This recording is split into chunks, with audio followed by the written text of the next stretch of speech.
মানে কত থেকে গাড়ি স্টার্টিং প্রাইস হচ্ছে বা আমরা জানতে চাইছিলাম টয়োটার ব্যাপারে। আমাদের টয়োটা যদি এই মুহূর্তে যদি শুরু হয় 7,90,000 থেকে আমাদের গ্ল্যাঞ্জা আছে। আচ্ছা, আমি যা বলছি অন রোড প্রাইস।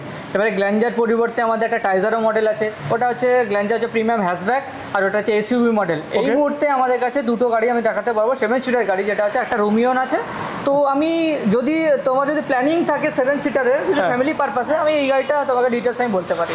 ঠিক আছে, তুমি দেখো আমাকে একটু। একদম, এটা হচ্ছে আমাদের রোমিয়ন। ওকে, টয়োটা রোমিওটা নতুন যেটা লঞ্চ করেছে, যেটা 7 সিটার। ওকে, তো এবারে যদি তুমি যদি ফার্স্ট অফ অল যদি একটা 7 সিটার গাড়ি কম বাজেটের মধ্যে যদি নিতে চাও, আমাদের গোফার দা টয়োটা আমাদের রোমিওটা নিতে পারো একদম চোখ বন্ধ করে। আচ্ছা আমি একটা কথা বলি, আমি কোশ্চেন করি একদম, যে আমি অন্য কোম্পানির গাড়ি, তো এই বাজেটে অন্য কোম্পানির গাড়ি রয়েছে, আমি অবশ্যই অন্য কোম্পানির গাড়ি নেব না, টয়োটা কেন নেবো আমাকে রিজনটা বলো। Toyota first of all point হচ্ছে নাম্বার 1 হচ্ছে ইন্টারন্যাশনাল ব্র্যান্ড, 1 নম্বর। ওকে, দ্বিতীয় নম্বর হচ্ছে ব্র্যান্ড ভ্যালু টয়োটার লোগো, দ্বিতীয় নম্বর।